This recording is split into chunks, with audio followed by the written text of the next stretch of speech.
Magandang umaga pong muli sa inyo at maligayang pagsamba.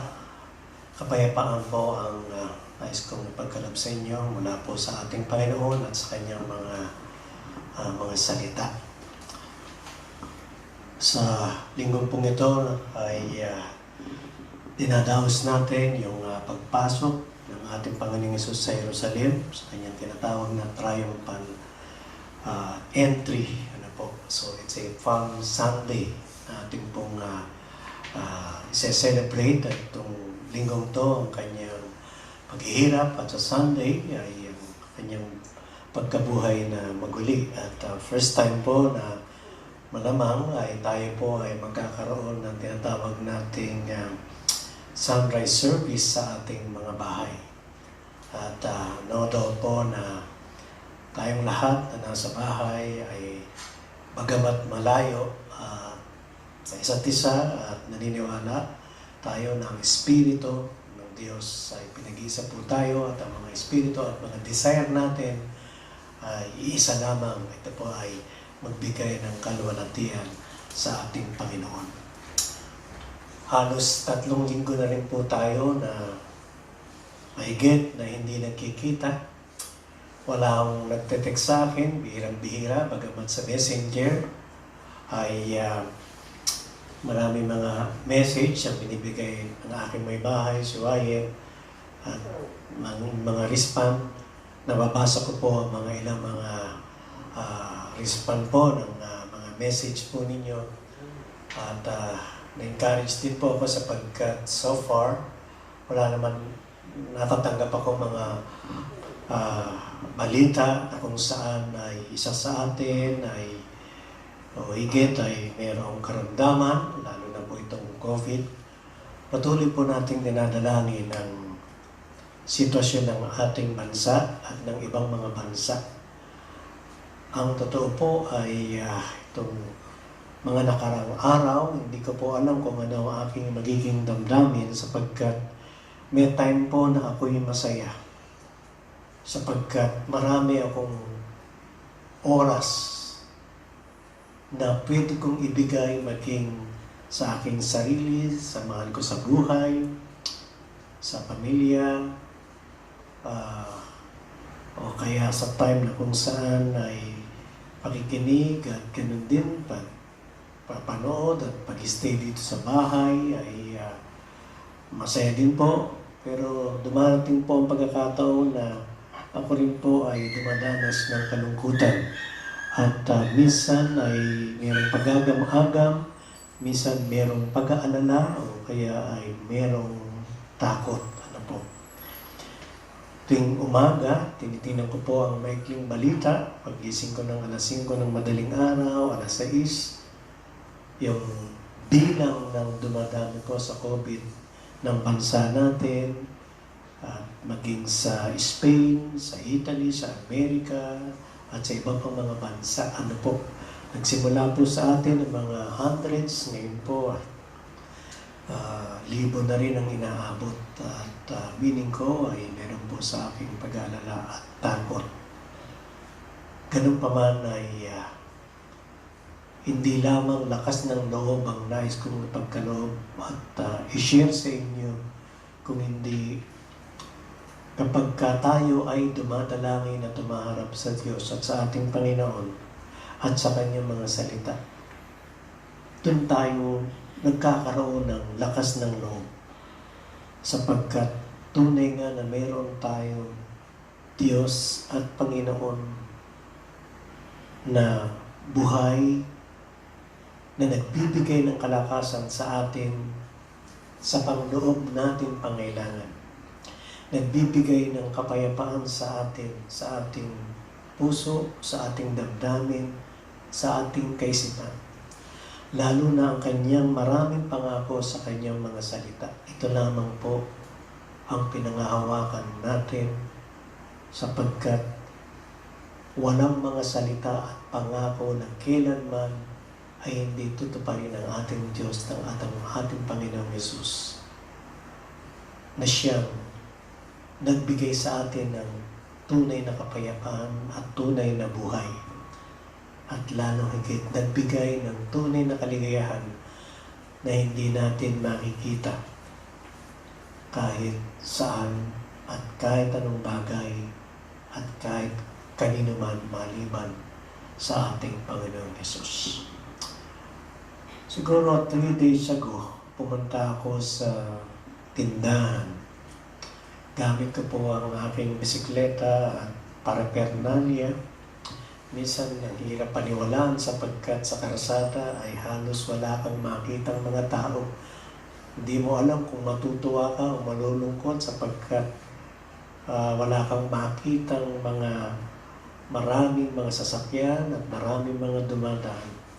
Sa pagbili ko po ng tinapay ay naantig po ang aking damdamin sapagkat meron pong isang ali na bumibili rin ng tinapay. Bumili siya siguro ng 3 pirasong tinapay. At pagkatapos nagtanong po siya sa akin kung saan papunta junction. At ang sabi ko, medyo malayo pa yun. Pero tama po ba? Diretso yun ang sabi niya. At ang sabi ko, yes. Lakad ka lang diretso. At pagkatapos, umalis na po siya. At ako naman ang bumili ng tinapay. Pagkabili ko po ng tinapay, ay nakita ko po siya ng mga ilang metro, siguro mga 20 feet mula sa akin. Naglalakad, kinakain po niya yung tinapay. At nakita ko po siya naglalakad papuntang Green Park na diretso na dito po sa Imelda hanggang maaaring papuntang junction. Ang pupuntahan pa po niya ay sa Antipolo. At ako po ay napatanga sapagkat wala po akong magawa. Yung pong tinatawag nating social distancing ay kailangan. At minsan may pag-aalala ka kapag ikaw ay kumakausap o lumalapit sa mga tao. Pero nandun po yung kahabagan ko na nakita ko, kinakain niya yung tinapay at naglalakad siyang mag-isa. At tumigil ako at ang sabi ko, Lord, kayo po ang bahala sa kanya. Nagkaroon po ako ng kahabagan. At ako'y umuwi na pagkatapos nun. Naniniwala tayo po na ang Panginoon natin hindi lamang sa atin, maging sa ating bansa at maging sa kalagayan ng marami nating kababayan. Lalo na po yung pang hindi nila alam kung saan sila pupunta kapag sila po ay kinuha ng sabihin natin ng ang kanilang buhay sa mundo ito. Nakakalungkot sapagkat ang balita ng katotohanan, ang pagliligtas ng ating Panginoong Hesus, yung kanyang kapangyarihan, yung kanyang sakripisyo na darating po itong week na ito na aalalahanin ng maraming mga tao. Ngunit hindi nauunawaan at tinatanggap mismo na mayroong pagsisisi at pananampalataya sapagkat ipinangako po niya na ang sino mang lumapit sa kanya ay hindi niya itataboy. Kung hindi, bibigyan niya ng buhay na walang hanggan at lilinisin ang kanilang buhay. Yan po ang pinakamabuting pag-aasa natin. Kaya po kahit sa kabila ng lahat ng nakikita kong karanasan nating lahat na nasa bahay, masaya tayo, may kalungkutan, may agam-agam, ngunit marahil ito ang ginagawa ng Diyos at ng ating Panginoon sa lahat sa atin upang makita natin ang mga bagay na mas mabuti, ma-realize natin ang mga bagay na kung saan mas pahalagahan natin sa ating buhay kaysa noon. At nakikita ko po marami mga bagay na nakikita ng mga tao na mas mahalaga kaysa sa mga bagay na nararanasan natin nung una. Ano po? Lalo na kung tayo po ay nagkakaroon ng maraming panahon sa panalangin, maraming panahon sa pagbabasa at pag-aaral ng kanyang mga salita, at lalo higit pagkakataon na tayo po ay sumamba sa ating Panginoon anumang oras, maging sa loob ng bahay o sa labas lang ng ating bahay, ay malaking bagay na sapagkat ito po ang magbibigay sa atin ng kainahunan ng ating kalooban at kainahunan ng ating pag-iisip. Aminin ko po, miss ko na po ang ating fellowship, mga kapatid. Namimiss ko rin yung aking mga kapatid, kaibigan, kamag-anakan, at ang bawat isa po sa inyo. Well, of course po, ang pagtuturo at pangangaral at ang Lord's Supper ay nasama-sama ay hinahanap ko na rin po. Salamat sapagkat ipinangako ng Panginoon, saan man tayo nandaroon, ang sabi niya, siya ay nandaroon. Kahit saan tayo pumunta, magkakasama man tayo o nag-iisa, salamat sa ating Panginoon, hindi niya tayo iiwan. Ako po'y nagpapasalamat sa kanyang pag-iingat at pagbibigay ng provision sa atin, sa ating pang-araw-araw na pangailangan at kalusugan. Nagpapasalamat patuloy po tayo na nagbibigay ng pasalamat sa ating mga kababayan na siyang nagbibigay ng malaking sakripisyo sa atin, maging ang ating gobyerno, maging ang ating pamahalaan, maging lokal na pamahalaan, lahat po ay nagkakaisa at tumutulong. Ano po? Kailan lang, nung ilang 2 days ago, ay nakatanggap po kami ng biyaya, ano po, na kung saan ay 2 kilong bigas at saka 3 dilata tayo. Napakabuti ng Panginoon sa ganitong pagkakataon ay maraming bagay tayo nakikita na ginagawa ang ating pamahalaan sa tulong ng ating Panginoon. Ano po, may kahabagan ng Diyos. Matatapos din po ang mga bagay na ito na dalangin natin na magpatagilin, may awa ang Diyos at tayo po ay magkasama-sama din. Ano po? Sa John chapter 12 po, verses 12 to 16 ay pumasok ang ating Panginoon sa Jerusalem.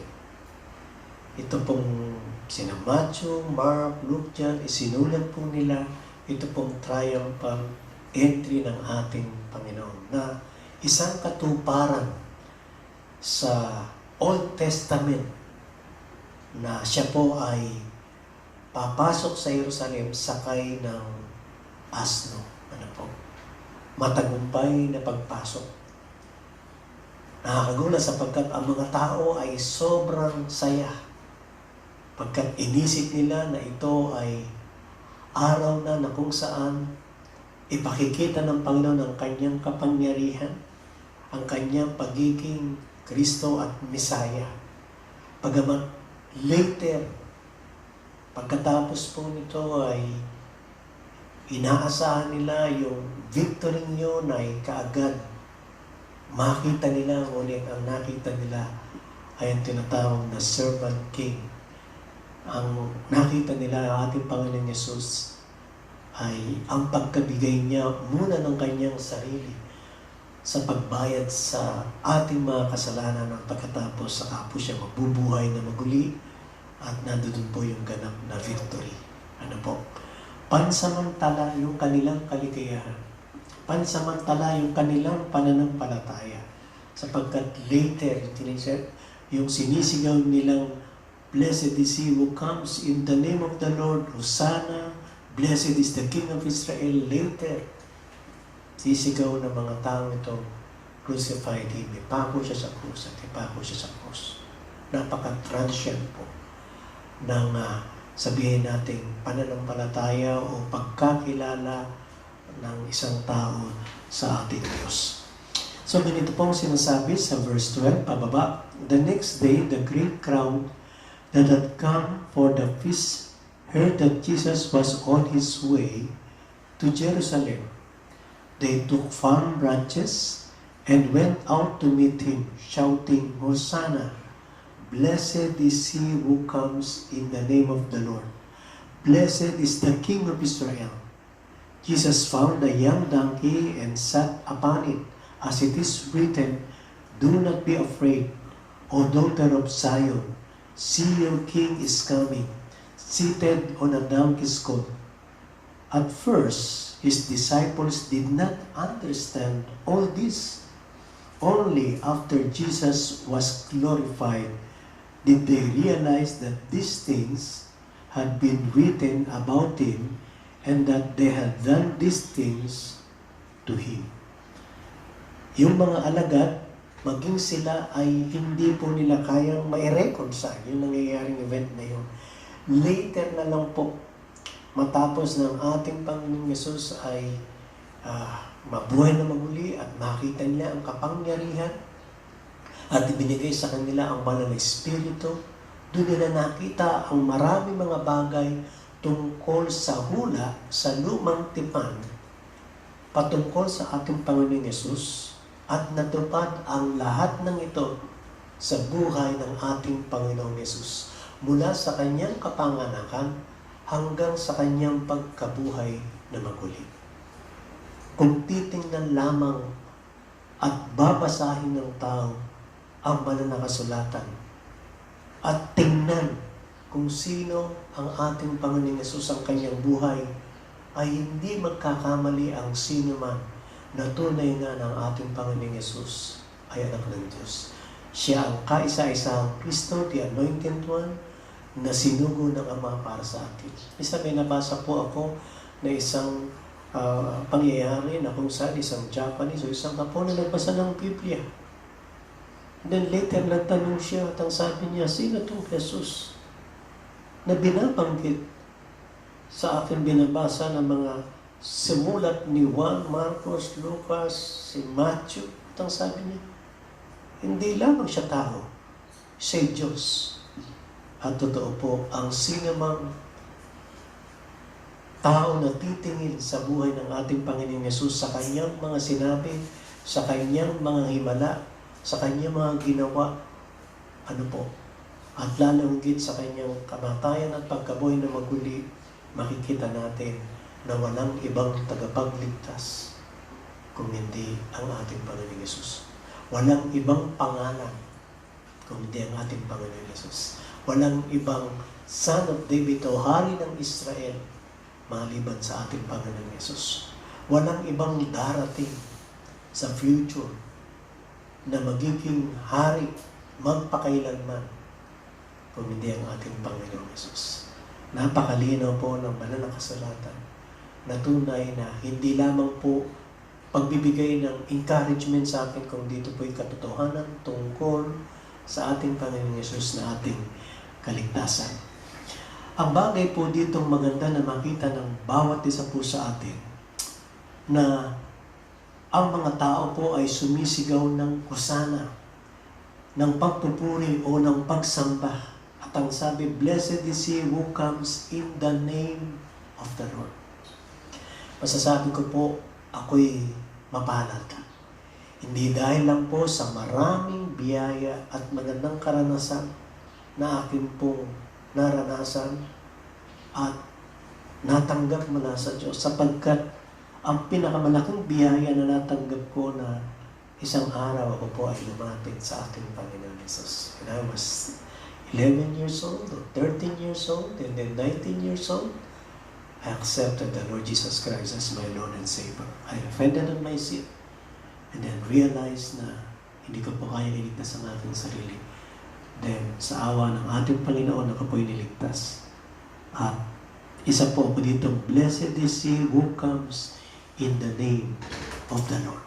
Sana ang mga nakakapanood at nakakita ng video nito ay lumapit ka sa ating Panginoon Yesus para ikaw din ay maging mapalad.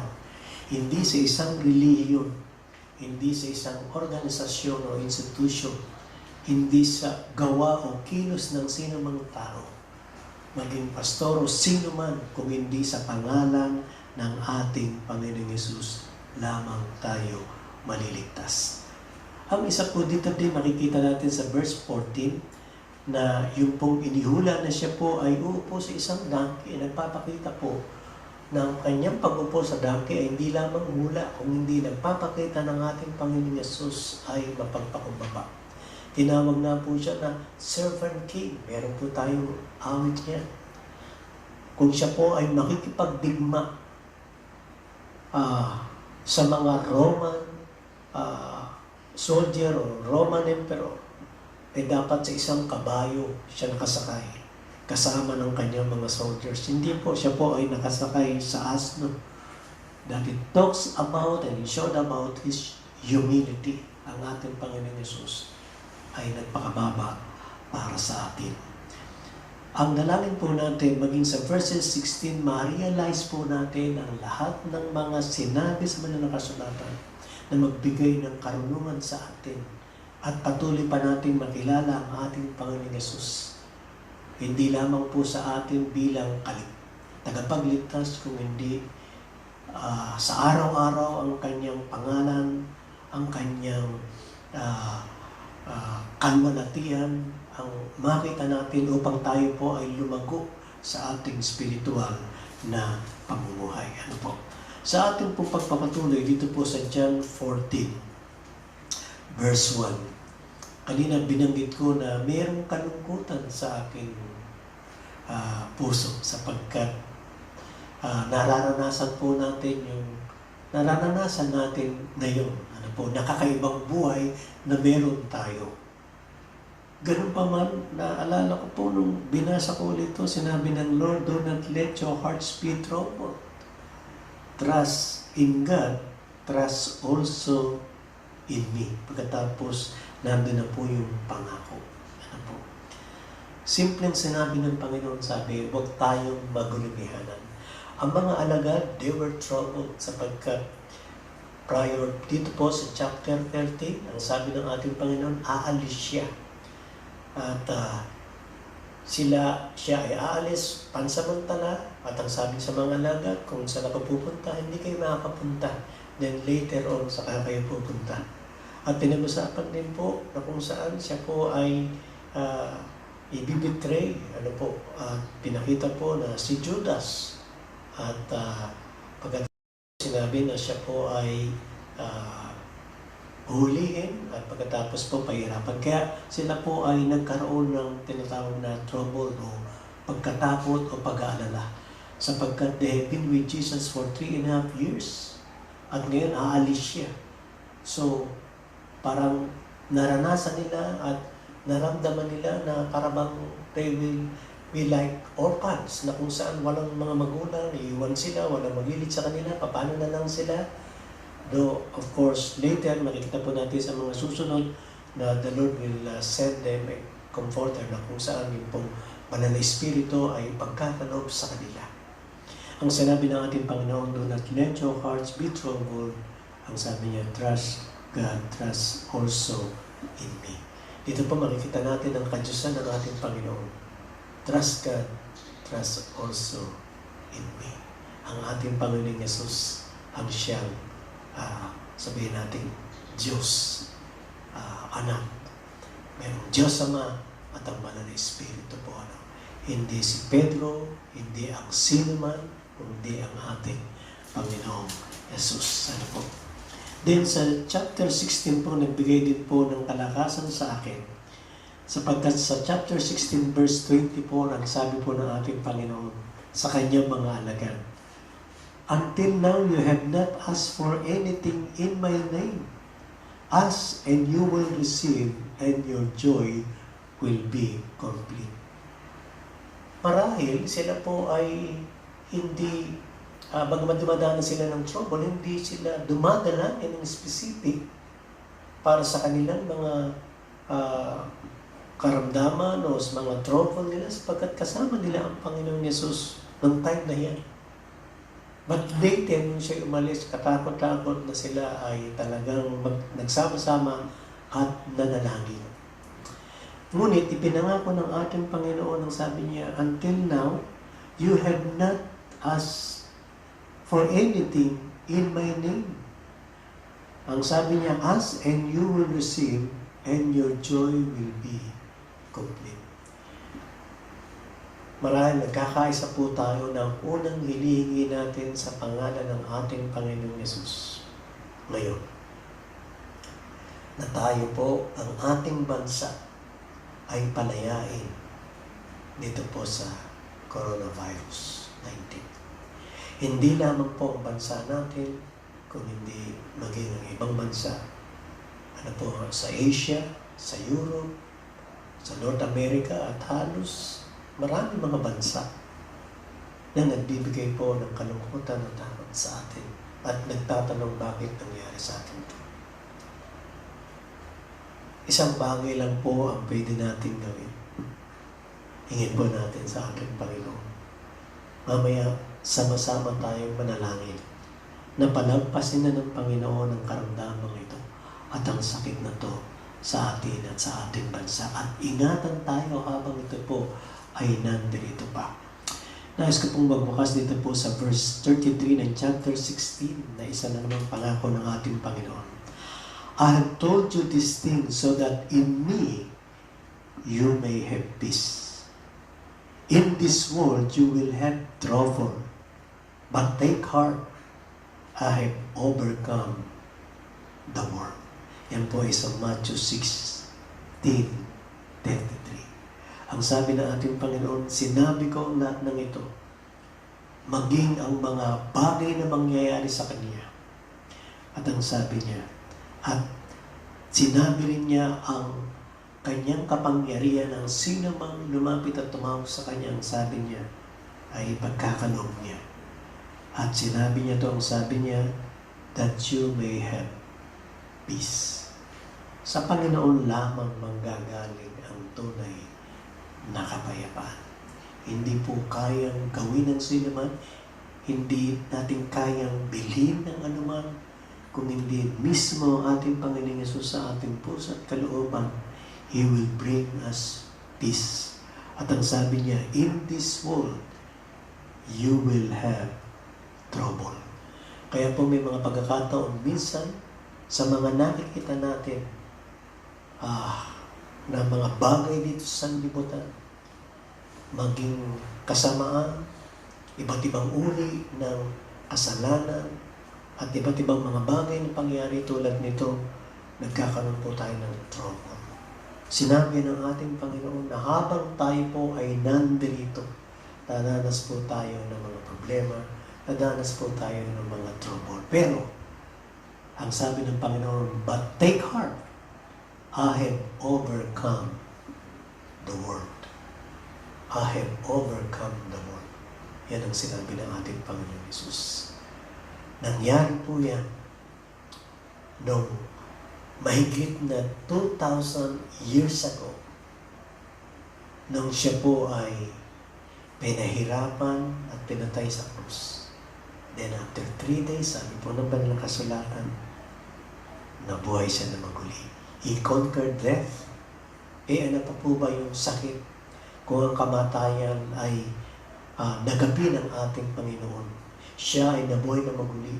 Kung ang ating Panginoon Yesus ay bumuhay ng mga patay, at mismo siya, pinakita niya, nabuhay siya mula sa mga patay. At nagpakita siya, sabi po, after 40 days, tinuro niya ang kaharian ng Diyos. At pagkatapos po doon, pumanig po siya. Ano po? Napakagandang tanawin, umakyat siya sa langit.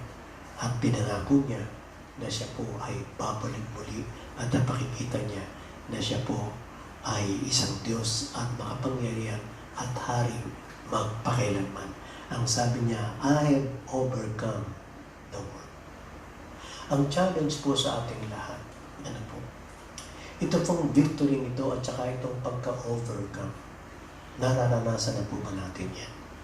Sapagkat pwede pong mangyari sa atin kahit po tayo ay mga anak ng Diyos, pwede po tayong mabuhay at mamuhay ng may pagkatalo o kaya ng mamuhay tulad din ng mga taong walang pagkakilala sa Diyos. sapagkat hindi natin nararanasin tinatawag natin kapangyarihan at victory na ginawa ng ating Panginoong Yesus. Ang dahilan kung bakit po tayo ay nandito ay upang maranasan natin yung kapayapaan at victory na binigay ng Panginoon sa atin. Mai-share natin sa iba na yung pagpanalo ng ating Panginoong Yesus, ang kanyang kaligtasan, ang kanyang pagkabuhay na maguli, ay magbibigay ng tunay na kaligayahan at kapayapaan sa sino man lalapit sa Kanya. Ang dalangin ko po at ang dalangin natin lahat na maranasan po natin to nung sinabi ng Panginoon, I have overcome the world. Napagtagumpayan niya ang sanlibutan. Kaya po natin pagtagumpayin. Magtagumpay tayo sa ating mga kasalanan, sa ating mga kabiguan, sa ating mga takot, at lalo higit sa sanlibutan nito. Ang dalangin ko makita sa atin, sa ating pananampalataya, sa ating pagkakilala, ang isang buhay na Diyos, ang isang buhay ng ating Panginoon Yesus at ng Kanyang mga salita. Mga kapatid, ang nais ko pong sabihin sa inyo, pagpalain po kayo ng ating Panginoon. Bigyan kayo ng kapayapaan. Bigyan tayo ng kapayapaan. Bigyan tayo ng Kanyang provisyon at pag-iingat. At lalo higit maranasan natin ng Diyos sa gitna ng kahirapan, kalungkutan, at pagsubok na ating dinadanas maging sa mga araw na ito. Tayo po ay manalangin. Panginoon, salamat po sa umagang ito. Salamat sa inyong tagumpay. Salamat sa inyong pagkabuhay na maguli. Salamat sa inyong paghihirap at sakripisyo para sa amin. Salamat sa pagpapatawad ninyo sa aming mga kasalanan. Salamat sa pangako na meron kaming tunay na buhay, hindi lamang po dito, kundi may buhay na pagdating po ninyo. Lord, salamat sa pangako na kayo ay muli darating. Dalangin ko po bawat isa po sa amin, kayo po ang mag-iingat mula sa karamdaman ito. Dalangin ko po ang mga bansa, kasama na po ang bansa namin. Palayain niyo po kami, ingatan, bigyan ng tagumpay sa sakit na kumalat na ito. Ang inyong kapangyarihan, ang inyong mapagpalang kamay, ang inyong presensya, ang siyang lulukob sa amin.